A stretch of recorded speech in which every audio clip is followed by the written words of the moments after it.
ইবলিস তার সিংহাসন গেড়েছে সাগরের উপরে। ইবলিসের সিংহাসন কিসের উপরে? বিশাল বড় সাগর আর মহাসাগরের উপরে ইবলিস শয়তান তার সিংহাসন নিয়ে বসা। প্রতিদিন সকালবেলায় শয়তানগুলোরে মানব রাজ্যে পাঠিয়ে দেয়, যা তোরা মানব রাজ্যে চলে যা, যে মানুষকে ওয়াসওয়াসা দেয়, ওয়াসওয়াসা দিয়ে খারাপ কাজ করা। সারাদিন খারাপ কাজ করার পরে কি কি ওয়াসওয়াসা দিল, কি কি খারাপ কাজ মানুষের মধ্যে ঘটালো, সন্ধ্যাবেলায় সব শয়তানে সেই ইবলিসকে বয়ান শোনায়। সন্ধ্যাবেলায় শয়তানগুলো এসে বলে, আমি এক লোককে দিয়ে মিথ্যা কথা বলিয়েছি। আরেক শয়তান বলে, আমি নামাজ কাজা করিয়েছি এক আল্লাহর বান্দাকে দিয়ে। আরেকজন বলে, আমি ওজনে কম দিয়েছি।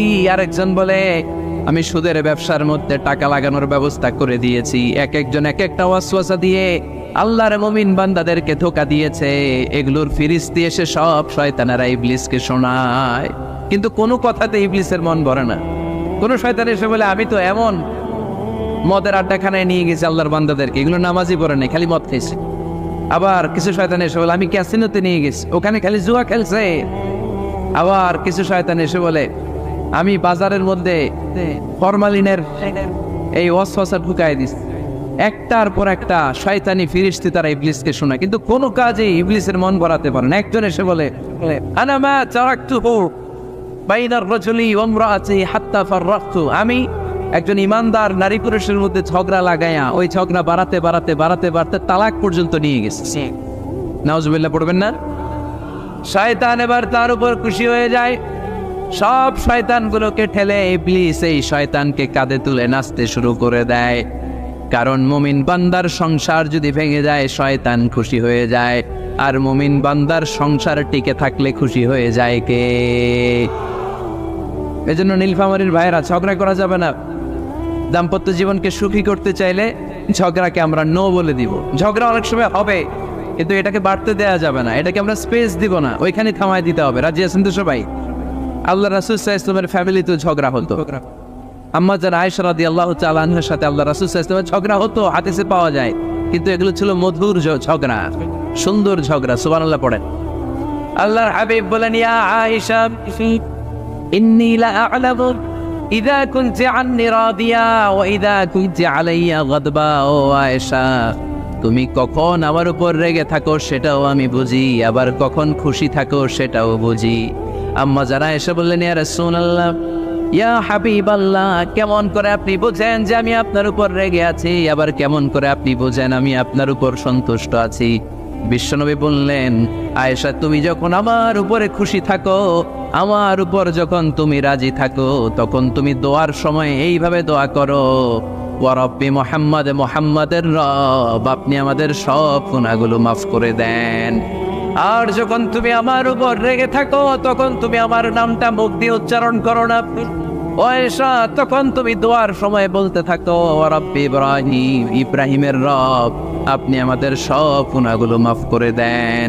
যখন তুমি খুশি তখন আমার নামটা মুখে নাও, যখন তুমি আমার উপর রেগে থাকো তখন তুমি আমার নামটা মুখে নিতে চাও না। আম্মা জান আয়েশা বললেন, ইয়া রাসূলুল্লাহ, ইয়া হাবিবাল্লাহ, মা আহজুরু ইল্লা ইসমাক, আমি শুধু আমার মুখ থেকে আপনার নামটারে সরায় রাখি, আমার হৃদয় থেকে কোনোদিন আপনারে সরাতে পারি না। মা আহজুরু ইল্লা ইসমাক, নবী হে, আমি তো শুধু মুখ থেকে আপনার নামটারে বাদ দেই, আমার হৃদয় থেকে তো আপনারে বাদ দিতে পারি না। আমার হৃদয় পুরোটা জুড়ে শুধু আপনি আর আপনি। চিল্লায় পড়েন আল্লাহু আকবার। তার মানে আম্মা জান আয়েশাও আল্লাহ রাসূল সাল্লাল্লাহু আলাইহি ওয়াসাল্লামের উপর রেগে থাকতেন মাঝে মাঝে, বিশ্বনবী মাঝে মাঝে রাগ করতেন। একবার খুব বেশি রাগারাগি হয়ে গেল, অনেক ঝগড়া হয়ে গেল। এবার আল্লাহ রাসূল সাল্লাল্লাহু আলাইহি ওয়াসাল্লাম খেয়াল করলেন না, এত ঝগড়া তো করা ঠিক হবে না। তখন আল্লাহর হাবিব সাল্লাল্লাহু আলাইহি ওয়াসাল্লাম বললেন, আয়েশা চলো মিটমাট করি। কি করি? হ্যাঁ, মিউচুয়াল করি না, মিটমাট। এই যে ঝগড়া লাগলে আবার যে মিলায় দেয়, এটা কি বলেন আপনারা নীলফামারীতে? মিটমাট। আল্লাহ হাবিব সাল্লাল্লাহু আলাইহি ওয়াসাল্লাম বলেন, আয়েশা চলো আমরা মিটমাট করি, আমরা আর ঝগড়া না করি। আম্মা জান আয়েশা বললেন, ঠিক আছে চলেন মিটমাট করি। বিশ্বনবী বলেন, ঠিক আছে একজনকে নিয়ে আসি যে দুজনের মাঝে মিটমাট করাই দিবে। কারে নিয়ে আন? ওমরে ফারুককে নিয়ে আসি। আম্মা জান আয়েশা বলে, না, ওমরু গলিদ, ওমরের মেজাজ গরম, আমার ভয় লাগে। সুবহানাল্লাহ পড়বেন না? বিশ্বনবী বললেন তাহলে তোমার আব্বারে নিয়ে আসি, কই নিয়ে আসেন, আব্বারে খুব ভালো লাগে।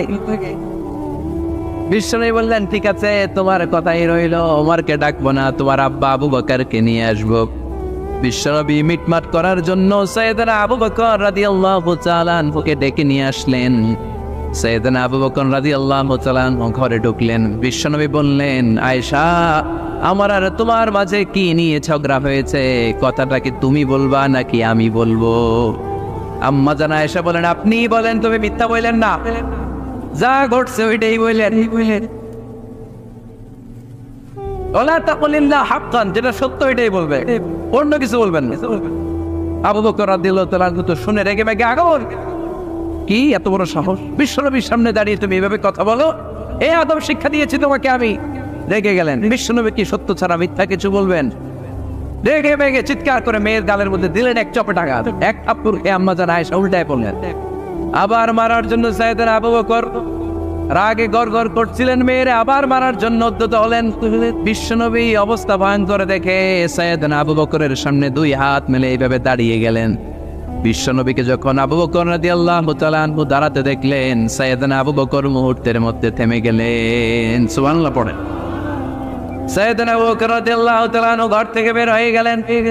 এবার বিশ্বনবী আম্মা জান আয়েশার কাছে যেয়ে বলেন, ও আয়েশা, দেখো আমি তোমার মাইট থেকে বাঁচাইলাম, আমি না থাকলে তোমার বাবা তোমার আসে শেষ করে ফেলতো, ঠিক কি না?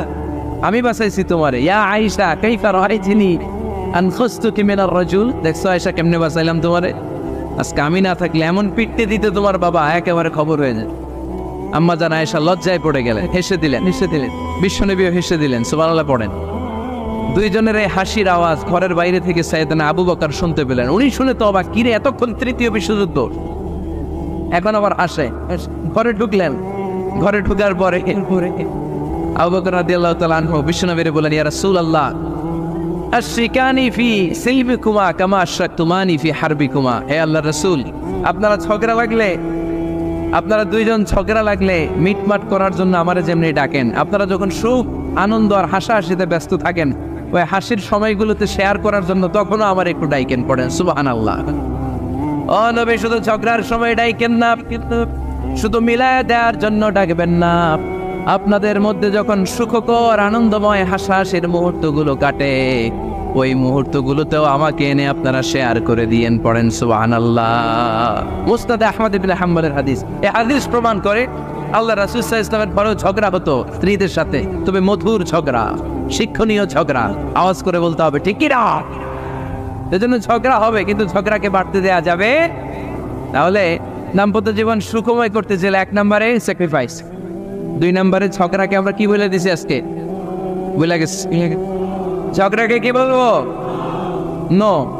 তাসলিমা নামে একটি মেয়ে হারিয়ে গেছে। ওসি সাহেব বলেছেন পিছনে পুলিশের কাছে যদি পাঠিয়ে দিতে পারেন ভালো হয়। ছোট্ট মেয়ে দেখলে জিজ্ঞেস করবেন তোমার নাম কি, যদি বলে তাসলিমা, 6 বছর বয়স, ওকে পাঠিয়ে দিবেন। 3 নাম্বার, দাম্পত্য জীবন সুখময় করতে চাইলে দাম্পত্য জীবনের কোনো গোপন কথা কারোর সাথে শেয়ার করা যাবে না। এটা কবিরা গুনাহ, এটাকে হারাম বলে ঘোষণা দিয়েছে কে? এটাকে বিষ্ণু বলেছেন আযমুল আমানা। স্বামী স্ত্রীর মধ্যে যে অন্তরঙ্গ মুহূর্ত কাটে, এই মুহূর্তগুলোর কথা কারোর সাথে শেয়ার করা যাবে? নীলফামারীর যুবক ভাইরা চিল্লায় বলে, এগুলো শেয়ার করা যাবে? বিষ্ণু বললেন খবরদার, এটা আযমুল আমানা। স্বামীর সবকিছু স্ত্রীর কাছে আমানত, স্ত্রীর সবকিছু স্বামীর কাছে আমানত। আবার বিষ্ণু বলেছেন যারা স্বামী স্ত্রীর গোপন দাম্পত্য জীবনের কথা অন্যের কাছে শেয়ার করে দেয়, তারা হলো আশারুন নাস, পৃথিবীর মধ্যে সবচাইতে নিকৃষ্ট মানুষ। এরা নিকৃষ্ট, এদের চাইতে নিকৃষ্ট আর কেউ হতে পারে না। উলাইকা কাল আনআম বাল হুম আদাল। এরা পশুর চাইতেও নিকৃষ্ট, যারা স্বামী স্ত্রীর প্রাইভেট কথা, পার্সোনাল কথা মানুষের কাছে বলে বেড়ায়। আর সিবাউ হারাম, এই গোপনীয় সব কথাগুলোকে অন্যের কাছে প্রকাশ করা হারাম করেছে কে? চিল্লায় বলতে হবে কে?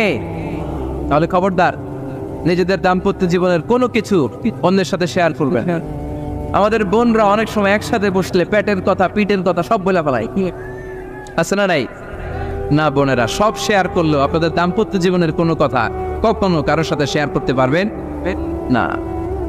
4 নম্বর ফর্মুলা হচ্ছে অহেতুক সন্দেহ পরিহার করতে হবে। অনেক স্ত্রী আছে স্বামীরে খালি সন্দেহ করে, আছে না নাই? নীলফামারীতে এই সমস্যা নাই, আছে? এই যে ভুক্তভোগী পাওয়া গেছে, আছে না নাই? আছে। খালি সন্দেহ করে, এই তুমি ওদিকে তাকালে কেন, ওই বেটির দিকে তাকাইলে কেন, এই তোমার মোবাইল দাও, কারে ফোন দিলা দেখি, এই ফেসবুকের পাসওয়ার্ড দাও দেখি কি করছে, দেখি মেসেঞ্জারে কার সাথে চ্যাটিং করছে, আছে না নাই? এই যে অহেতুক সন্দেহ আপনার ফ্যামিলিটারে জাহান্নামের টুকরা বানায় দিন। আবার অনেক স্বামী আছে স্ত্রীকে খালি সন্দেহ করে, এদিকে তাকালে সন্দেহ করে, ওদিকে তাকালে সন্দেহ করে, বাসায় থাকলেও সন্দেহ, বাইরে গেলেও সন্দেহ, এরকম আছে না নাই? না, অহেতুক সন্দেহ এটা পরিহার করবেন। এই সন্দেহ খুব খারাপ জিনিস। আমি ব্যক্তিগতভাবে অনেক কেস এরকম হ্যান্ডেল করেছি, এসে বলে হুজুর খালি সন্দেহ করে, এটা একটা রোগ।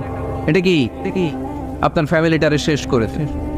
এই জন্য অহেতুক সন্দেহ পরিহার করবেন। হ্যাঁ, সত্যি যদি পরকীয়ার কোনো ঘটনা ঘটে থাকে ওটা নিয়ে বসেন, ফেস টু ফেস কথা বলেন, ফ্যামিলি মিটিং করেন, সরাসরি সেটেল করার চেষ্টা করেন। কিন্তু অহেতুক সন্দেহ একটা রোগ। এই রোগ থেকে আল্লাহ তুমি দাম্পত্য জীবনকে বাঁচাও, আমরা আওয়াজ করে পড়বো আমিন। 5 নাম্বার, স্বামী স্ত্রী একে অপরকে আল্লাহর বিধান স্মরণ করায় দিবে। স্বামী যদি ফজরের সময় ঘুমায় থাকে, স্ত্রী ডেকে দেওয়ার দরকার আছে না নাই? আবার স্ত্রী যদি ঘুমায় থাকে, স্বামীর ডেকে দেওয়ার দরকার আছে না নাই? কোন স্বামী যাবে জান্নাতে, তার স্ত্রী যাবে জাহান্নামে, আবার স্ত্রী হবে জান্নাতি, স্বামী যাবে জাহান্নামে। এরকম আমরা চাই নাকি? আমরা যখন জান্নাতে যাব, আমার স্ত্রীর হাত ধরে একসাথে জান্নাতে ঢুকতে চাই, ঠিক কিনা? আবার আমার স্ত্রী যখন জান্নাতে যাবে, সে একা ঢুকতে পছন্দ করবে? এজন্য আমরা দুনিয়াতে যেমনি এক ছাদের নিচে এক জায়গায় এক বাড়িতে, জান্নাতেও আমরা এক বাড়িতে থাকতে চাই। আওয়াজ করে বলতে হবে ঠিক কিনা? এজন্য গবেষকরা বলেছে স্বামী স্ত্রীর ভালোবাসাটাকে তারা বলে লাভ পিরামিড। কি পিরামিড? লাভ পিরামিড। এই ত্রিভুজ আকৃতির। কিরে ভাই? আচ্ছা, লাভ পিরামিড, ত্রিভুজ আকৃতি, ট্রায়াঙ্গেল। আপনারা ত্রিভুজ চিনেন? কথা কয় না। ত্রিভুজের কয় কোণা? 3 কোণা। এই যে এরকম, তাই না? এই জন্য স্বামী স্ত্রীর ভালোবাসাটাকে বলে লাভ পিরামিড। উপরে এরকম সমুদ্রের মতো না, উপরে থাকে আল্লাহ, আর ডানে স্বামী বায়ে স্ত্রী, এই 2 কোণায় স্বামী স্ত্রী, আর উপরের কোণায় আল্লাহ। স্বামী স্ত্রী যদি আল্লাহর আনুগত্যের দিকে যেতে চায়, যতই তারা the couple come to Allah, they come closer to each other। তারা যদি আল্লাহর কাছাকাছি যায়, তারা নিজেরাও কাছাকাছি হয়, ঠিক কিনা? তারা আল্লাহর কাছে যেতে যেতে যেতে যেতে আল্লাহর ইবাদতে যদি একেবারে আল্লাহর কাছে চলে যায়, তারা নিজেরাও কাছাকাছি চলে যায়, ঠিক কিনা? আর তারা আল্লাহর আনুগত্য থেকে যত দূরে সরে, তারা নিজেরাও নিজেদের থেকে তত দূরে সরে পড়ে। চিল্লায় বলেন ঠিক কিনা? লাভ পিরামিড এটা। এই জন্য the closer the couple comes to Allah, the closer the couple comes to each other। কাপল স্বামী স্ত্রী আল্লাহর ভালোবাসা নিজের মধ্যে যত গাঢ় করবে, আল্লাহর আনুগত্য যত বেশি করবে, আল্লাহর ইবাদত যত করবে, নিজেরাও তত কাছাকাছি আসবে। আর আল্লাহর যত বলবে, নিজেদের মধ্যে বড় বড় ফারাক করে দিবে কে? তাহলে এই 5টা বিষয় স্বামী স্ত্রীর উভয়ের উপর বর্তায়। এগুলো মেনে চললে দাম্পত্য জীবনকে সুখময় করে দিবে কে? আল্লাহ। এবার আমরা শুনবো আমাদের বোনদেরকে। যে ডান দিকে আমি শুনলাম আমাদের বোনদের বিশাল প্যান্ডেল, আছে না নাই? আজকে বোনদের দিয়ে শুরু করি। স্ত্রীদেরকে আল্লাহ কি দায়িত্ব দিয়েছে একটা ফ্যামিলিকে সুন্দর করতে, একটা দাম্পত্য জীবনকে সুন্দর করতে। স্ত্রীর 1 নম্বর দায়িত্ব হচ্ছে she should make a comfort to her husband। স্ত্রীর উচিত স্বামীর জন্য ঘরটাকে প্রশান্তির নীড় বানিয়ে রাখা। কি বানিয়ে রাখা? প্রশান্তির নীড়। স্ত্রী হওয়া উচিত এমন যাকে দেখলে স্বামীর চোখ জুড়ায়, স্বামীর প্রাণ জুড়িয়ে যায়, স্বামীর হৃদয়টা ঠান্ডা হয়ে যায়, ঠিক কিনা? আর স্ত্রীর দিকে তাকালে যদি মেজাজ গরম হয়ে যায়, মেজাজ খিটখিটে হয়ে যায়, ঝামেলা আছে না নাই? ঝামেলা আছে। এজন্য মেহরবানি করে আমাদের বোনরা যারা, এমন কোনো কাজ করবেন না যেটা স্বামীর মেজাজকে খিটখিটে করে দেয়। কারণ আল্লাহ তাআলা আপনাদেরকে তৈরি করেছে লিতাসকুনু ইলাইহা, স্বামী আপনার কাছে গেলেই যেন তার হৃদয়টা প্রশান্ত হয়ে যায়, ঠিক কিনা? অনেক স্ত্রী আছে না জেনে না বুঝে স্বামীর সাথে এমন খিটখিটে মেজাজ দেখায় যেটা স্বামীর জন্য মেনে নেওয়া কষ্টকর। আমি একটা জরিপে পড়েছি, পৃথিবীর অনেক স্বামী স্ত্রীর কারণে হার্ট অ্যাটাক করে মারা যায়। আছে না নাই? এই তো ভুক্তভোগী পাওয়া গেছে। স্বামীর জন্য একটা ত্রাস হয়ে দাঁড়ায় স্ত্রী, ত্রাস। অনেক স্বামী আছে স্ত্রীর এরকম আচরণের কারণে, অতিরিক্ত প্রেসার ক্রিয়েট করার কারণে স্ত্রীদেরকে ভয় পায়। অবশ্য নীলফামারীর কোনো স্বামী তার স্ত্রীরে ভয় পায় না। ভয় পায় স্ত্রীরে ভয় পান কে কে দেখি?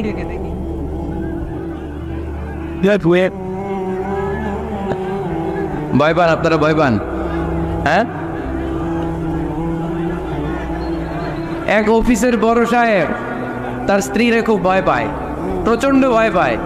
তো সে মনে মনে ভাবলো, দেখি আমার অফিসের যারা স্টাফ আছে, ম্যানেজাররা আছে, এরা কতটুকু ভয় পায়, এরা ভয় পায় কিনা। তো একদিন সকালবেলা অফিসের সব স্টাফগুলোর একসাথে দাঁড় করায় বলতেছে, এই আপনারা যারা যারা আপনাদের স্ত্রীদেরকে ভয় পান তারা ডান দিকে যান, আর যারা স্ত্রীকে ভয় পান না এরা বাম দিকে যান। অফিসের সব কর্মচারী ডান দিকে চলে গেছে, সবাই ভয় পায়, একজন শুধু বাম দিকে। বাম দিকে কয়জন ভয় পায় না, আর যারা ভয় পায় এরা ডান দিকে, ডান দিকে সবাই। তো বড় সাহেব ভাবছে, আলহামদুলিল্লাহ আমার অফিসে একজন হইলেও বীর পুরুষ আসছে। তো বীর পুরুষের কাছে যেয়ে বলে, ঘটনা কি, আপনি মোটেও ভয় পান না? কয়, স্যার প্রতিদিন অফিস করার জন্য যখন ঘর থেকে বের হয় আমার বউ আমারে বলে দেয়, খবরদার সবাই যেদিকে যায় তুমি কিন্তু ওইদিকে যাইবা না, সবাই যেদিকে যায় তুমি ওইদিকে গেলে খবর আছে। বড় সাহেবকে খবরদার, এটা তো আরো ডরায়, ঠিক কিনা? এজন্য বোনদেরকে বলবো, লিতাসকুনু ইলাইহা, এমন ভাবে আপনি আপনার স্বামীর সামনে নিজেকে প্রেজেন্ট করেন যাকে আপনাকে দেখলে আপনার স্বামীর চোখ জুড়িয়ে যায়, হৃদয়টা প্রশান্ত হয়ে যায়, আপনাকে দেখলেই আপনাকে ভালোবাসতে মনে চায়, ঠিক কিনা? এজন্য রব্বুল আলামিন বলেন, আমি নারীদেরকে তৈরি করেছি লিতাসকুনু ইলাইহা, যেন পুরুষেরা স্ত্রীদের সংস্পর্শ যখন পায় পুরুষদের হৃদয়টারে প্রশান্ত করে দেয় কে? রব্বুল আলামিন বলেছেন, খাদিজার জন্য জান্নাতে আমি এমন একটা ঘর বানিয়েছি যেই ঘরের মধ্যে কোনো বিশৃঙ্খলা নাই। খাদিজার জন্য জান্নাতে এমন একটা প্রাসাদ আমি বানিয়েছি যেই প্রাসাদের মধ্যে কোনো আওয়াজ নাই, কোনো কোলাহল নাই। কুরাইশদের মাঝে যখন দাওয়াত দিতেন সব বিশৃঙ্খলা ঝামেলা গোলমাল শেষ করে রাতের বেলায় যখন খাদিজার ঘরে বিশ্বনবী ঢুকতেন, বিশ্বনবীর হৃদয়টারে প্রশান্ত করে দিত কে? আম্মাজান খাদিজা বিশ্বনবী সাল্লাল্লাহু আলাইহি ওয়াসাল্লামের জন্য এমন ঘর উপহার দিয়েছেন যেই ঘরে বিশ্বনবী আসলে বিশ্বনবীর হৃদয়টা ঠান্ডা হয়ে যেত। সুবহানাল্লাহ পড়েন। অনেক স্ত্রী আছে স্বামী ঘরে ঢুকলেই ঘরে আটা নাই, রুটি নাই, চাল নাই, ডাল নাই, এটা লাগবে ওইটা লাগবে, ওখানে যেতে হবে, একটার পর একটা ফিরিস্তি বলে বেড়ায়, আছে না নাই? না, এটা করবেন না। আপনার কি লাগবে এই সব দায়িত্ব আল্লাহ তাআলা স্বামীকে দিয়েছে, স্বামীকে জানাবেন, তবে ধীরে সুস্থে ধীরে সুস্থে স্বামীর জন্য ঘরটাকে এমন করে রাখতে হবে যেন ঘরে ঢুকলেই স্বামীর হৃদয়টারে প্রশান্ত করে দেয় কে? এজন্য স্ত্রীর প্রথম দায়িত্ব ঘরটারে প্রশান্তির নীড় বানানো। এখানে কি আবার কি এখানে মারামারি দুই দল নাকি?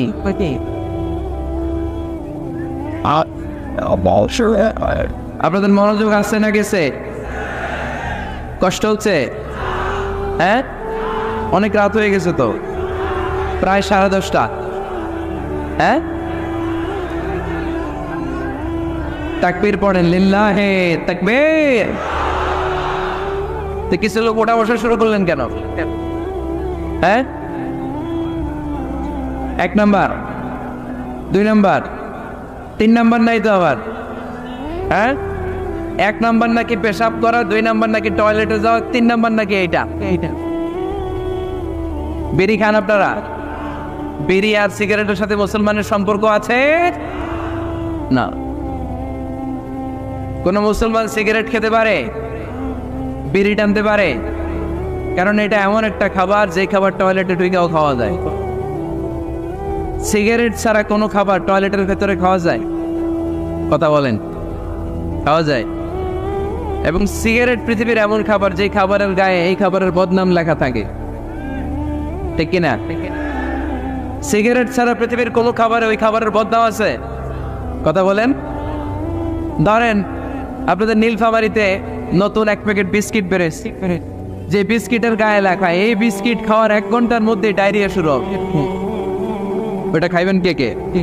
খাবেন আপনারা? কি বলবেন দোকানদারে, তোর বিস্কিট তুই খা, তোর ডায়রিয়া হোক, ঠিক কিনা? কিন্তু সিগারেটের গায়ে কিন্তু লেখা থাকে স্মোকিং কজেস ক্যান্সার, ধূমপান স্বাস্থ্যের জন্য ক্ষতিকর, ধূমপান কর্কট রোগের কারণ, ধূমপান করলে এটা বিষপানের শামিল। এই সিগারেট এটা তৈরি হয় তামাক পাতা থেকে, টোবাকো প্ল্যান্ট। এই তামাক পাতা চাষ হয় নাকি নীলফামারীতে? হ্যাঁ, বাংলাদেশে সবচেয়ে বেশি, সবচেয়ে বেশি নীলফামারীর কোন থানায়? সদরে, শহর অঞ্চলে। আচ্ছা, এই তামাক পাতার চারদিকে বেড়া দেওয়া লাগে না, জানেন? কারণ ছাগলও মুখ দেয় না। তো যেটা ছাগলে খায় না ওটা মানুষ খাইতে পারে? আওয়াজ করে বলেন। তাহলে ঝগড়ারে যেমনি আজকে আমরা নো বলে দিলাম, এই সিগারেট, এই মাদক, এগুলাকে আজকের প্রোগ্রাম থেকে আমরা নো বলে দিব। পারা যাবে? মাদককে আমরা নো বলে দিলাম। আওয়াজ করে বলেন, মাদক আর সিগারেটকে কি বললাম? নো। আল্লাহ তুমি বুঝার তৌফিক দান করো, আমরা পড়ি আমিন। একটা সুখী দাম্পত্য জীবনের জন্য স্ত্রীর 2 নাম্বার দায়িত্ব হচ্ছে স্বামীকে ইন্সপায়ার করা, স্বামীকে সাহস যোগানো, পিছন থেকে ড্রাইভিং পুশের মতো কাজ করা। কারণ স্বামীকে যখন স্ত্রী সাহস যোগায়, স্বামীর সাহস বেড়ে যায়, ঠিক কিনা? আল্লাহর হাবিব সাল্লাল্লাহু আলাইহি ওয়াসাল্লামের কাছে কোরআনের আয়াত নাযিল হলো, ইকরা বিসমি রাব্বিকাল্লাযী খালাক, খালাকাল ইনসানা মিন আলাক, ইকরা ওয়া রাব্বুকাল আকরাম আল্লাযী আল্লামা বিল কলম আল্লামাল ইনসানা মা লাম ইয়ালাম। পড়েন আল্লাহু আকবার। সূরাতুল আলাকের 5 আয়াত হেরা গুহায় যখন নাজিল হয়ে গেল, বিশ্বনবী সাইয়েদনা জিবরাইলকে নিজ আকৃতিতে দেখলেন। পা থেকে মাথা পর্যন্ত দেখে বিশ্বনবী ভয় পেয়ে গেলেন। বিশ্বনবী সাল্লাল্লাহু আলাইহি ওয়াসাল্লাম জীবনে দুইবার সাইয়েদনা জিবরাইল আলাইহিস সালামকে ওনার আসল আকৃতিতে দেখেছিল। আওয়াজ করে বলতে হবে, কয়বার? এক হচ্ছে মেরাজ রজনীতে সিদরাতুল মুনতাহায়, 2 হচ্ছে প্রথম যখন কোরআনের আয়াত নাজিল হয়, বিষ্ণু ইসা ইসলাম দেখলেন বিশাল একজন ব্যক্তি, পাটা হচ্ছে হেরা গুহায় আর মাথাটা হচ্ছে আকাশের উপরে। এই বিশাল একটা লোক, সে কোরআনের 5 আয়াত নিয়ে এসেছে সূরাতুল আলাক, আর বলতে শুরু করেছে, ইয়া মুহাম্মদ ইকরা, আপনি পড়ুন, আপনি পড়ুন, আপনি পড়ুন। 3 বার পড়ার আদেশ করার পরে বিষ্ণু ইসা ইসলাম পড়তে আরম্ভ করলেন, ইকরা বিসমি রাব্বিকাল্লাযী খালাক, খালাকাল ইনসানা মিন আলাক, ইকরা ওয়া রাব্বুকাল আকরাম আল্লাযী আল্লামা বিল কলম আল্লামাল ইনসানা মা লাম ইয়ালাম। বিষ্ণু ইসা ইসলাম পড়তে আরম্ভ করলেন। প্রথম কোরআনের আয়াত যখন নাজিল হয়ে গেল, বিষ্ণু ইসা ইসলাম ভয় পেয়ে গেলেন। হাত নাড়াচ্ছেন কেন আপনারা? হ্যাঁ, কি স্ক্রিনে দেখা যায়? আহারে কি আনন্দ, আকাশে বাতাসে সবাই খুশির ঠেলায়, খুশিতে আনন্দে ঠেলায় না? আল্লাহর হাবিব সাল্লাল্লাহু আলাইহি ওয়াসাল্লাম ভয় পেয়ে গেলেন। আপনাদের মনোযোগ তো নাই মনে হচ্ছে, তা হাত নাড়াচ্ছেন কেন? এদিকে তাকা। খরগোশের কানের মতো কান দুটারে খাড়া করে। কোরআনের আয়াত যখন নাজিল হলো, আল্লাহ রাসূল সাল্লাল্লাহু আলাইহি ওয়াসাল্লাম ভয় পেয়ে গেলেন। বিষ্ণু ইসা ইসলামের হৃদয় কাঁপতে আরম্ভ করলো। কোরআনের 5 আয়াত নিয়ে হেরা গুহা থেকে বিশ্বনবী আম্মা জান খাদিজাতুল কুবরা রাদিয়াল্লাহু তাআলা আনহার কাছে চলে আসলেন। এসে ডেকে বললেন, খাদিজা জাম্মিলুনি জাম্মিলুনি, কম্বল দিয়ে তুমি আমারে চাপা দাও, আমার ভয় লাগছে, মনে হয় আমি বাঁচব না। আম্মা জান খাদিজা বললেন, কি হয়েছে আপনার? বিশ্বনবী বললেন, বিশাল বড় একটা লোক কোরআনের 5 আয়াত নিয়ে এসেছে। ওই লোকের পা হেরা গুহার মধ্যে, মাথাটা আকাশের উপরে, এত বিশাল সত্তা, বিশাল কোন মানুষ জীবনে আমি দেখি নাই। এসে সে পরিচয় দিয়েছে সে নাকি জিব্রাইল ফেরেশতা। বিশ্বনবী বললেন, মনে হয় আমি বাঁচব না, আমার জ্বর চলে এসেছে, আমার হৃদয়ের মধ্যে কাঁপুনি শুরু হয়েছে, তুমি আমারে কম্বল দিয়ে চাপা দাও। আম্মা জান খাদিজা বললেন, ও নবী ভয় পাবেন না, আমার আল্লাহ কোনোদিন আপনারে অপমান করবেন না। সুবহানাল্লাহ পড়েন। ওয়াল্লাহি ওয়াল্লাহি লা ইউখজিকাল্লাহু আবাদা। নবী গো, আল্লাহ আপনার অপমান করবেন না, কারণ আপনার মধ্যে এমন এমন ভালো ভালো গুণ আছে, এই গুণাবলীগুলি যে মানুষের মধ্যে থাকে তাকে আমার রব কোনোদিন অপমান করতে পারে না। চিল্লায় বলেন ঠিক কি না? নবী হে, ইন্নাকা লা তাসিলুর রাহিমা, আপনি আত্মীয়তার সম্পর্ক বজায় রাখেন। ও নবী তাসদুকুল হাদিসা, সব সময় আপনি সত্য কথা বলেন। ওয়া তাহমিলুল কাল্লা, আপনি মানুষের বোঝা টেনে দেন। ওয়া তাকসিবুল মা'দুমা, যার উপার্জন করার কেউ নাই, নিজে গায়ে খেটে আপনি তার উপার্জন করে দেন। ওয়া তুআইনু আলা নাওয়াইবিল হক, সত্য যেখানে বিপন্ন সেখানে আপনি সাহসী সৈনিকের মতো দাঁড়িয়ে যান। সুবহানাল্লাহ। রব্বুল আলামিন বলেন, উন্না লিবাসুল লাকুম ওয়া আনতুম লিবাসুল লাহুন। ও নারীরা, তোমরা তোমাদের স্বামীদের পোশাক, আর তোমাদের স্বামীরা হলো তোমাদের পোশাক।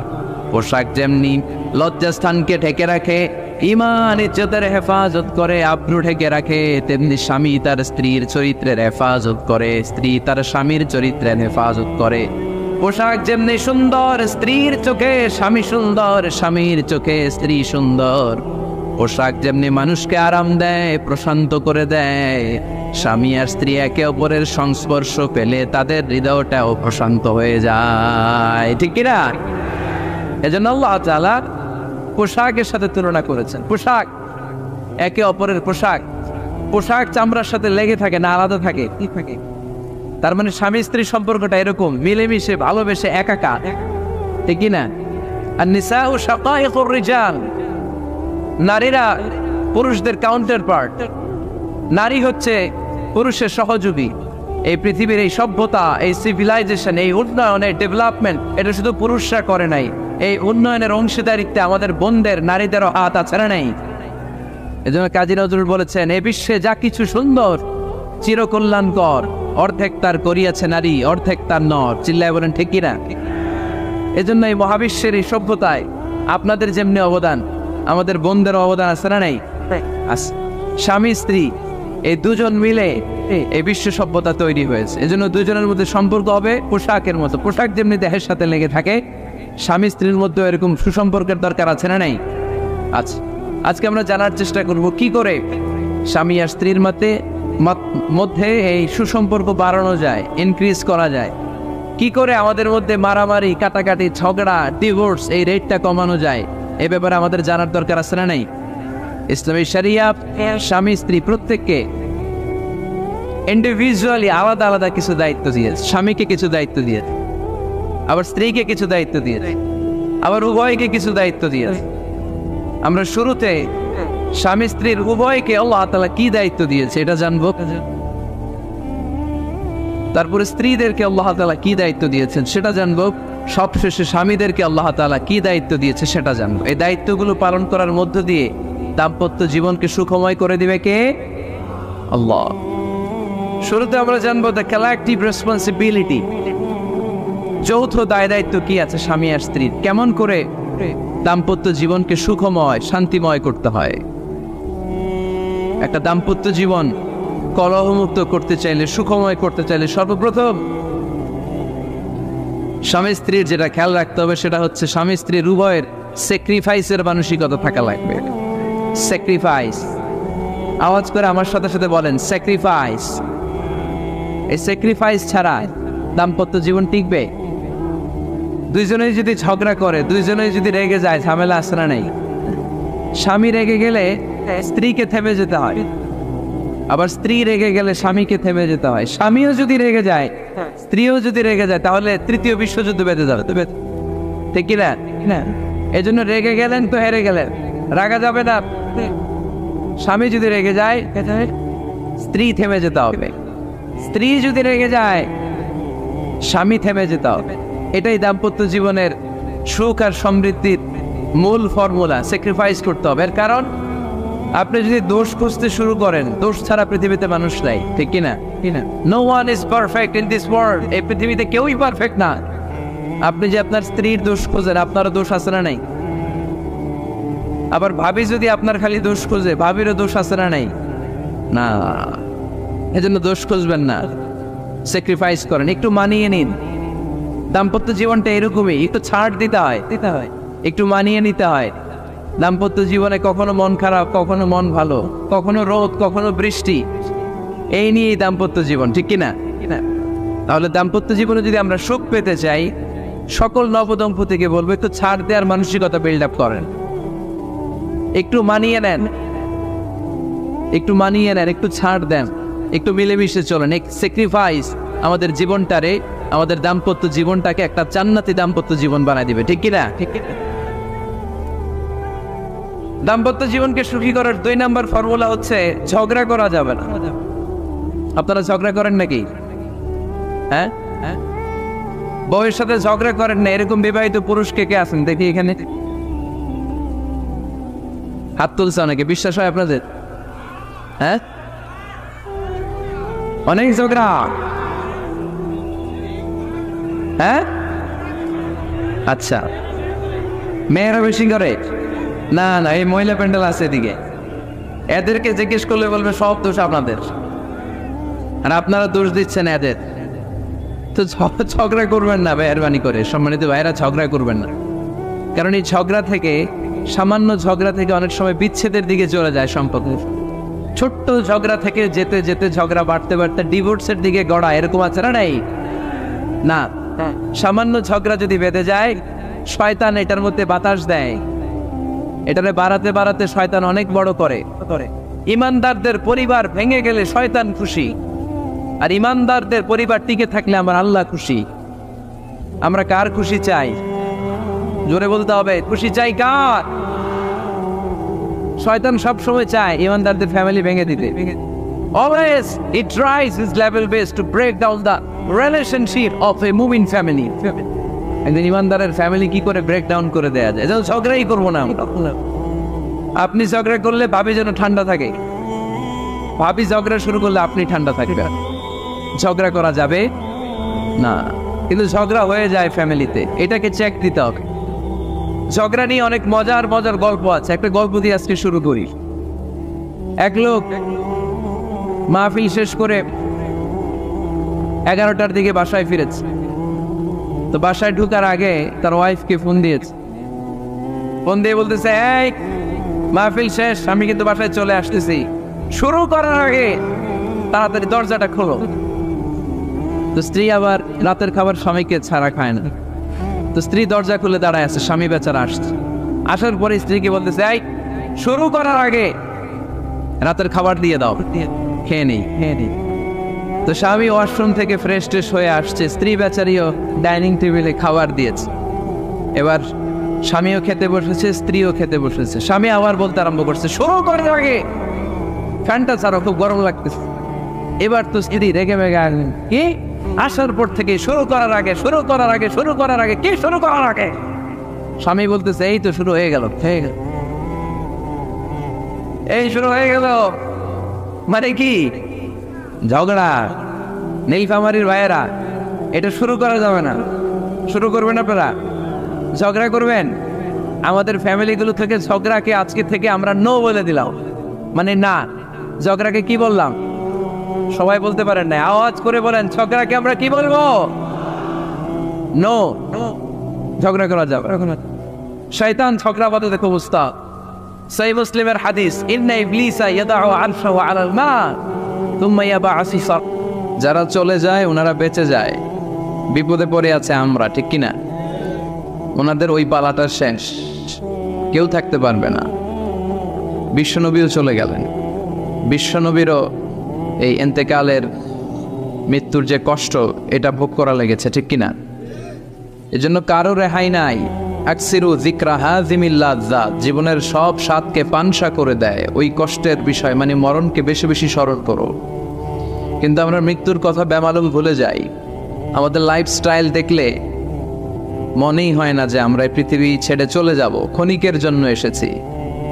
বিশ্বনবীর সাহাবারা বলতেন, যখন সকাল হয় সন্ধ্যার জন্য অপেক্ষা করো না, আবার যখন সন্ধ্যা পর্যন্ত পৌঁছবে পরদিন সকালের জন্য অপেক্ষা করো না, তার আগেই ডাক চলে আসতে পারে, ঠিক কিনা? আবার বিশ্বনবী বলতেন, নামাজে যখন দাঁড়াও, সাল্লু সালাতান মুআত্তিআ, মনে করো এটাই তোমার জীবনের হতে পারে শেষ নামাজ। Perform the Salah as if this is your last and final prayer, এমনভাবে সালাত পড়ো মনে করো হতে পারে এটা জীবনের শেষ নামাজ। এজন্য কেউ থাকতে আসি নাই, চলে যাব। আমার নানা ভাই যেমনি চলে গেলেন আমরাও চলে যাব, ঠিক কিনা? শুয়ে আছেন আমাদের পাশেই, আমরা দোয়া করি আল্লাহ তাআলা ওনার কবরটাকে তুমি জান্নাতুল ফেরদাউসের বাগান বানাও, ওনার কবরের সাথে জান্নাতের একটা কানেকশন তৈরি করে দাও।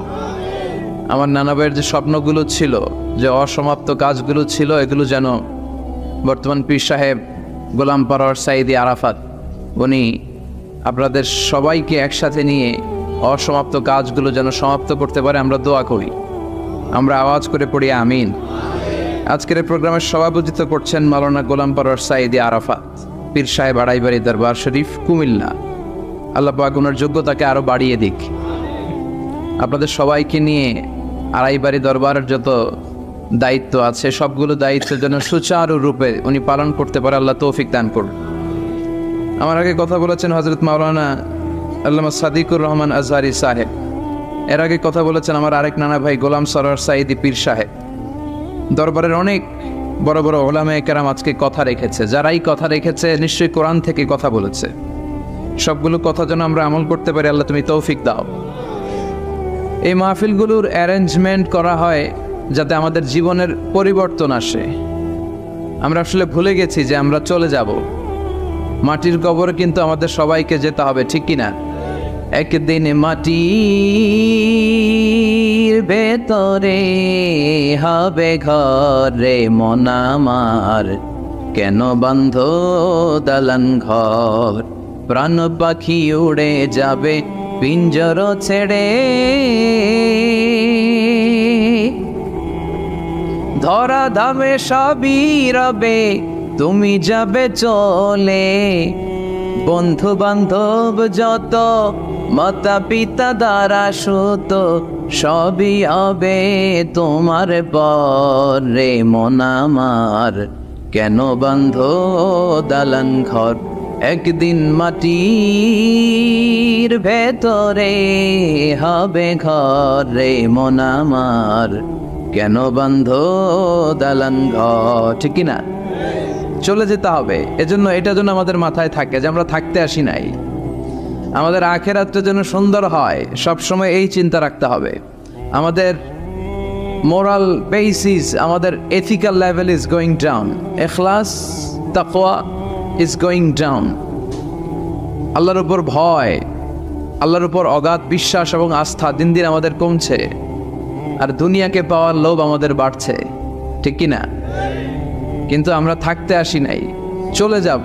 আমাদের অনেক লাগবে। গোটা বিশ্বে দেখবেন যে একটা প্রতিযোগিতা মানুষের মধ্যে, ছুটছে মানুষ পাগলের মতো, আরো লাগবে, আরো টাকা লাগবে, আরো সম্মান লাগবে, আমার আরো দাপট লাগবে, আরো জায়গা লাগবে, আরো ফ্ল্যাট লাগবে, আছে না নাই? বিশ্বনবী বলেন বনি আদমের প্রত্যেককেও যদি একটা স্বর্ণের পাহাড়ের মালিক বানিয়ে দেয়া হয়, কিসের পাহাড়? কথা বলেন। আচ্ছা, একটা স্বর্ণের পাহাড়ের মালিক যদি আপনি হন, আপনার পুরো 14 পুরুষ মিলে ওই স্বর্ণের পাহাড় যদি বিক্রি করেও খান, ওই পাহাড়ের অর্ধেকও শেষ করতে পারবেন?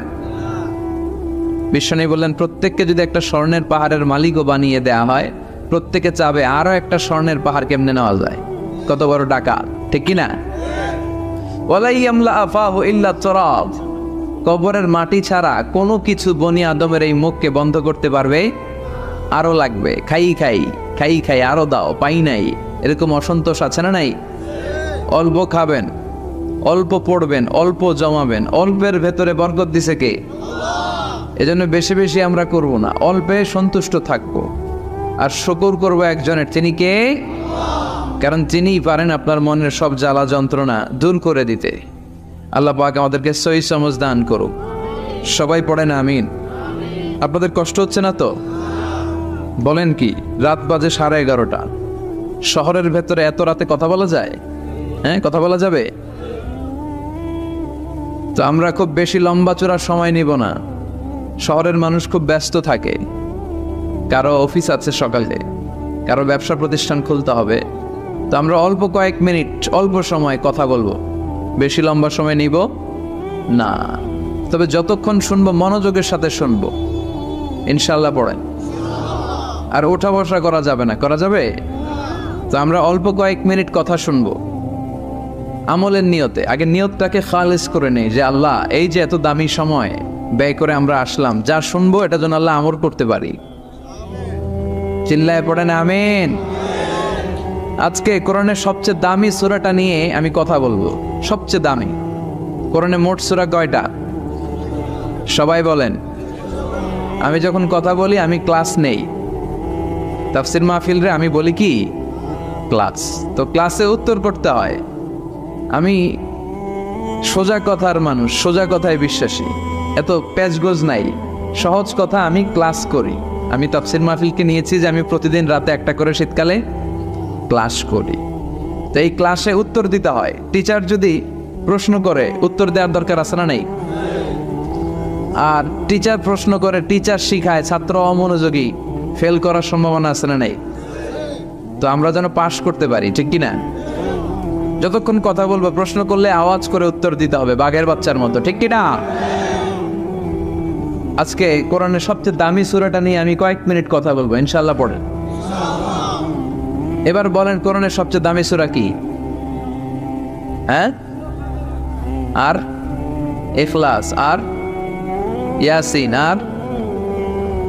আর রহমান, আর বাকারা। বাকারা মানে কি? গাভী মানে কি? গরু। গাভী মানে নাকি গরু? তো গাভীর নামে আল্লাহ কোরআনে একটা সূরা দিলেন। গাভীর দুধ খাবেন বেশি বেশি। বিষ্ণু বলতেন আলাইকুম বি আলবানিল বাকার, তোমরা গরুর দুধ খেও। ফাইন্নাহা তুরাম্মু মিনাল আশজার, কেননা গরুর দুধ এটা ঘাস পাতার নির্যাস। গরু কি খায়? ঘাস খায়। আবার বিষ্ণু বলতেন গরুর গোশত খায়ও কম, দুধ খায়ও বেশি, কেননা ফাইন্না ফি লাবানিহা শিফা, গরুর দুধে আছে শিফা, ও ফি লাহমিহা দা, আর গোশতে আছে রোগ। এখন অনেক ডাক্তারের সিরিয়াল দিতে গেলে ডাক্তার বলে লাল গোশত যারা খায় এরা যেন আমার সিরিয়াল না নেয়, কারণ আমি যতই ওষুধ দিব কোনো কাজ করবে না। Red meat is strictly prohibited for my patient. আমার রোগীর জন্য লাল মাংস খাওয়া নিষিদ্ধ। গরুর গোশতের ভেতরে আছে রোগ, কোলেস্টেরল বেশি। খেয়াল রাখবেন, যেই প্রাণীর পা বেশি ওই প্রাণীর গোশতের ভেতরে কোলেস্টেরল বেশি। মাছের পা আছে? কথা বলেন। মাছে কোনো কোলেস্টেরল নাই, সুবহানাল্লাহ পড়ে। মুরগির পা কয়টা? দুইটা, তার মানে কিছু আছে, তাই না? গরুর পা কয়টা? তার মানে কোলেস্টেরলের পরিমাণ বেশি না কম? এবার বলেন চিংড়ি মাছের পা কয়টা? কয় হুজুর হিসাব নাই। তাহলে কোলেস্টেরলেরও হিসাব নাই। এগুলো কম কম খেতে হবে, ঠিক কি না? তো এজন্য দুধ খেতে হবে বেশি। জান্নাতে যারা যাবে আল্লাহ তাআলা জান্নাতীদের জন্য 4টা শারাবান তাহুরা রাখবেন। ওয়াসাকাহুম রাব্বুহুম শারাবান মাসালুল জান্নাতিল্লাতী ওয়াইদাল মুত্তাকুনা ফিহা আনহারুম মিন মাইন গায়রি আসিন ওয়া আনহারুম মিন লাবানিন লাম ইয়াতাগায়্যার তা'মুহু وأنهار من خمر لذة للشاربين وأنهار من عسل مصفى سبحان الله। জান্নাতে যারা ঢুকবে জান্নাতীদের গলায় যেন কোনো তৃষ্ণা না লাগে, এজন্য আল্লাহ তাআলা জান্নাতের ভেতরে 4 ধরনের শারাবান তাহুরার ঝর্ণা রাখবেন। কয় ধরনের? 1 নাম্বার হচ্ছে মিনারেল ওয়াটারের ঝর্ণা। মিনারেল ওয়াটার খান আপনারা? কোনটা খান? মাম খান, কেউ ফ্রেশ খায়, আর অ্যাকুয়াফিনা, আর কি খান? স্পা, আর কিনলে। এটা সবচেয়ে ভালো, এটার মধ্যে ঝামেলা কম, এটা টেস্ট করে জানা গিয়েছে। কিনলে খাবেন, কোকা-কোলা কোম্পানির, এটা ভালো পানি। কিনলে সবচেয়ে purified water ever in Bangladesh. বাংলাদেশে পাওয়া পরীক্ষিত সবচাইতে বিশুদ্ধ পানি হচ্ছে কিনলে। তো একজনকে মার্কেটিং করে দিতেছে হুজুরে। ভালো জিনিসের প্রশংসা করতে হয়, ঠিক কিনা? তো জান্নাতে যারা যাবে তাদের জন্য আল্লাহ তাআলা 4 ধরনের শারাবান তাহুরা রাখবে। সুবহানাল্লাহ কইবেন না? 1 নাম্বার মিনারেল ওয়াটার, মিনারেল ওয়াটারের ঝর্ণা, আপনি ওখান থেকে তেদারসে পান করবেন। নাম্বার 2 দুধের ঝর্ণা, দুধের ঝর্ণা, ফ্রেশ মিল্ক এর ঝর্ণা থাকবে। নাম্বার 3 মধুর ঝর্ণা, মধু খাবেন বেশি বেশি, মধুর মধ্যেও শিফা আছে। এই কোরআনে 2টা জিনিসের ক্ষেত্রে আল্লাহ উল্লেখ করেছেন শেফা। এক হচ্ছে কোরআন, কোরআনটা নিজেই শেফা, সুবহানাল্লাহ। আর হচ্ছে মধু, মধুর ভিতরে শেফা আছে না নাই? আছে। তো বিশুদ্ধ পানির ঝর্ণা, দুধের ঝর্ণা, মধুর ঝর্ণা, আরেকটা থাকবে মদের ঝর্ণা। সুবহানাল্লাহ বাড়িতে গিয়ে বললেন, দুনিয়াতে মদ খাওয়া হারাম করছে কে? আর ওই আল্লাহ জান্নাতে আপনাদেরকে মদ খাওয়াবে। বোতলের মদও আছে, এটার নাম রাহিকুম মাখতুম, সিল্ড ওয়াইন। মিজাজুহা কাফুরা, কর্পূরের ফ্লেভার থাকবে। মিজাজুহু মিন তাসনিম, তাসনিমের ফ্লেভার থাকবে। মিজাজুহা জঞ্জাবিলা, জিঞ্জার ফ্লেভার, আদার ফ্লেভার থাকবে। সুবহানাল্লাহ পড়েন। কিন্তু ওই মদ খেলে মুখে দুর্গন্ধ হবে না, মাথায় মাতলামি আসবে না। আল্লাহু আকবার। কারণ ওই মদটা জান্নাতের যে সুন্দর সুন্দর সুঘ্রাণওয়ালা গাছ আছে, ফুল আছে, ওই ফুলের নির্যাস থেকে আল্লাহ বানাবেন। সুবহানাল্লাহ পড়েন। সেজন্য এই 4 ধরনের সুপেয় পানি আল্লাহ তাআলা জান্নাতীদের জন্য রাখবেন। এর চেয়ে দামি একটা পানি রাখবেন, ওইটার নাম হচ্ছে আল কাউসার। কি নাম? পড়েন, ইন্না আ'তাইনাকাল কাউসার ফাসাল্লি লিরাব্বিকা ওয়ানহার ইন্না শানিআকা হুয়াল আবতার। সুবহানাল্লাহ। কাউসারের একটা ঝর্ণা থাকবে। এই কাউসারের পানি আহলা মিনাল আসাল, হাউজে কাউসারের পানি মধুর চেয়েও মিষ্টি। আবিয়াদু মিনাল লাবান, দুধের চেয়েও সাদা।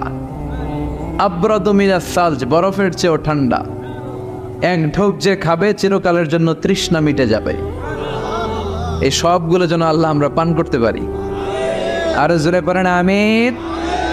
জান্নাত এমন জায়গা, যে জায়গায় শুধু শান্তি আর শান্তি। জান্নাতে অশান্তি আছে?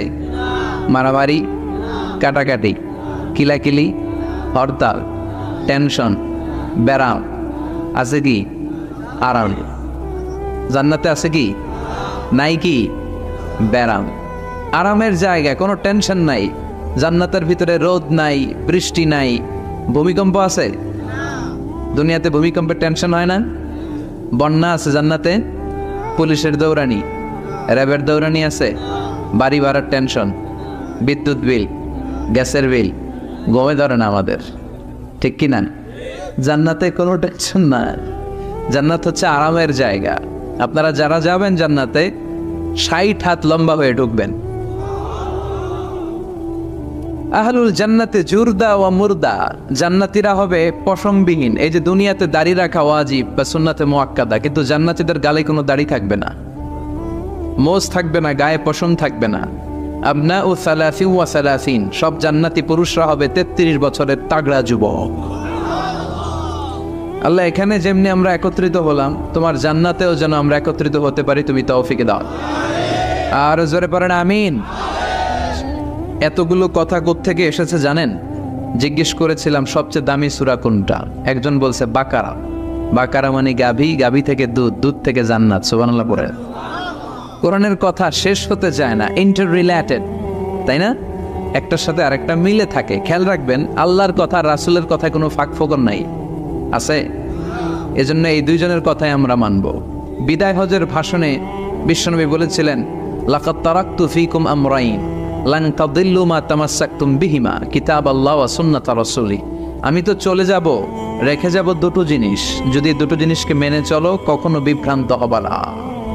একটা হচ্ছে আল্লাহর কিতাব, আর একটা হচ্ছে বিশ্বনবীর সুন্নাত। এই দুইটা আমরা আঁকড়ে ধরবো। রাজি আছেন তো?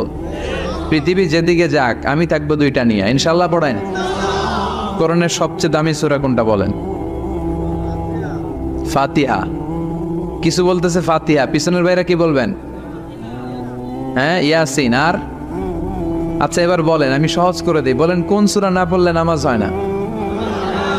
এবার ক্লু পাইছে, এবার ক্লু পেয়েছে। এই সূরা ছাড়া নামাজ হয় না। আমি যদি পড়াই হবে না, এই মসজিদের ইমাম সাহেব পড়াইলে হবে না, কিন্তু বাইতুল মুকাররমের খতিব পড়াইলে আবার হবে। হবে না? শাইখ আব্দুর রহমান সুদাইস পড়ালে তো হবেই।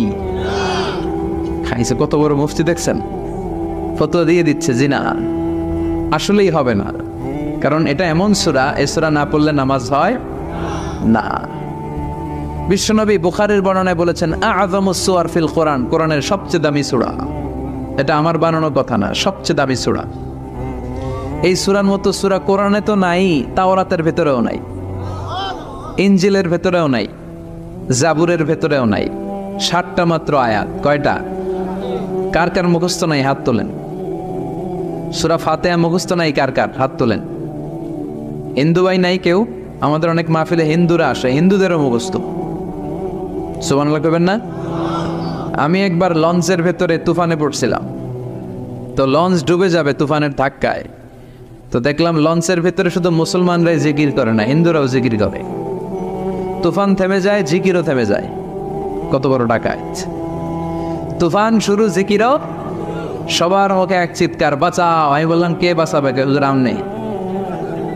ভাবছে আমি দোয়া কালাম বললে বেঁচে যাবে, তো আমি বললাম আমি যে বাঁচাবো, আমারে বাঁচাবে কি? মনে রাখবেন, কেউ বাঁচাতে পারে না, একজন ছাড়া। চিৎকার করে বলতে হবে তিনি কে। কোরআনের সবচেয়ে দামি সূরার নাম সবাই বলেন। এই সূরাতুল ফাতিহার মাত্র 7টা আয়াত। কয়টা আয়াত? এই 7টা আয়াত নিয়ে কয়েক মিনিট একটু আল্লাহর রাস্তায় কুরবানি করা যাবে না? কান দুইটা খরগোশের মতো খাড়া করে, খরগোশ কান খাড়া করে শোনে, এজন্য খুব পিন ড্রপ সাইলেন্ট, পিন পতন নীরবতাও খরগোশ কান দিয়ে শুনতে পায়। এই সূরাটা হচ্ছে আউয়ালুস সূরা নাযালা কামিলান মিনাল কোরআন, কোরআনের সর্বপ্রথম নাজিল হওয়া পূর্ণাঙ্গ সূরা। এই সূরার আগে কোন সূরা পূর্ণাঙ্গ একসাথে নাজিল হয় নাই। কোন সূরার 5 আয়াত, 10 আয়াত, 20 আয়াত। আপনারা যে এখন সুন্দর কোরআন দেখতেছেন, বিশ্বনবীর সময় কি এই কোরআন ছিল? না। 23 বছরের লম্বা জিন্দিগিতে বিশ্বনবীর কাছে এই কোরআন নাজিল হয়েছে। পরবর্তীতে এটার কম্পাইলেশন করা হয়েছে, scripture, holy scripture, the Quran, whereof there is no doubt, no suspicion in it, and a guidance to those who are muttaqin. এটা এমন বই যেটাতে আল্লাহ কোনো ভুল রাখে নাই, মুত্তাকিনদের জন্য এটা পথ নির্দেশিকা হিসেবে আল্লাহ পাঠিয়েছে। পড়েন সুবহানাল্লাহ। তো সূরাতুল ফাতিহার আগে অনেক সূরা নাজিল হয়েছে, কিন্তু একটু একটু করে, পুরোটা একসাথে না। এই সূরাটা পুরোটা একসাথে সর্বপ্রথম নাজিল হয়েছে। এজন্য এই সূরাটারে আবার বলে ফাতিহাতুল কিতাব, মানে preface of the book, introductory সূরা। কোরআনটা খুললেই সর্বপ্রথম আপনার নজরে যে সূরাটা পড়বে, সূরাটার নাম সবাই বলেন সূরাতুল ফাতিহা। আবার বিশ্বনবী এটাকে বলেছেন কোরআনের মা। কি বলেছেন? চমৎকার একটা ইনফরমেশন না? মনে রাখতে হবে। তাহলে কোরআনের মায়ের নাম কি মনে থাকবে? বলেন তো, সকল পৃথিবীর সব শহরের জনপদের মায়ের নাম কি? মাক্কাতুল মুকাররমা। তেমনি কোরআন আল কারীমের মায়ের নাম হচ্ছে সূরাতু আল ফাতিহা। এরপরে বিশ্বনবী বলেছেন এই সূরাটা হচ্ছে সূরাতুল ওয়াফিয়া, অখণ্ড সূরা। এই সূরাকে খণ্ড খণ্ড করে পড়া যায় না। কেউ প্রথম রাকাতে সূরাতুল ফাতিহার অর্ধেক, দ্বিতীয় রাকাতে বাকি অর্ধেক যে পড়ছে হইছে। কিন্তু কেউ প্রথম রাকাতে সূরা আর রহমানের 10 আয়াত, পরের রাকাতে বাকি 10 আয়াত। কোনো সমস্যা আছে? সমস্যা নাই। তার মানে এই সূরার নাম সূরাতুল ওয়াফিয়া, অখণ্ড সূরা। মানে এই সূরাকে খণ্ড খণ্ড করে পড়া যায় না, পড়লে পুরোটাই পড়তে হয়। সুবহানাল্লাহ পড়েন।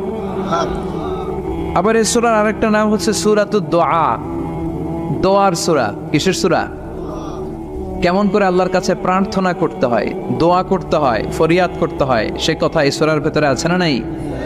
কারণ এই সূরাতে আমরা প্রতিদিন একটা দোয়া করি, ইহদিনাস সিরাতাল, মানে কি? আল্লাহ আমাকে সরল সঠিক পথ দেখাও। আমাদেরকে পথ দেখায় কে? চিল্লায় বলেন। আমি যদি কোনো দিন পথে ভুলে যাই, হাত ছানি দিয়ে কাছে নিও, মমতার বন্ধনে আমায় বেঁধে সব ভুল ক্ষমা করে দিও।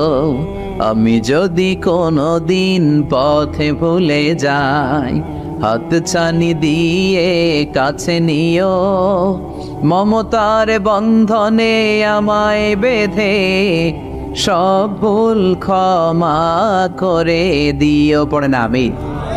আমরা যদি পথ ভুলে যাই, আমাদের পথ দেখায় কে? এজন্য এই সূরাটার নাম সূরাতুদ দুআ, প্রার্থনার সূরা। কেমন করে আল্লাহর কাছে প্রার্থনা করতে হয় এই সূরার ভেতরে আছে না নাই? এরপরে এই সূরার নাম হচ্ছে সূরাতুস সালাহ, নামাজের সূরা। কিসের সূরা?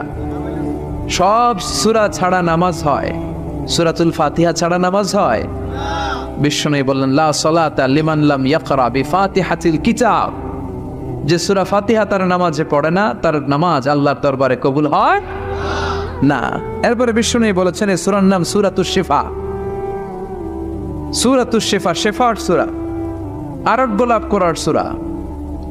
অসুস্থ ব্যক্তির গায়ে এই সূরা পড়ে ফু দিলে সুস্থ করবে কে?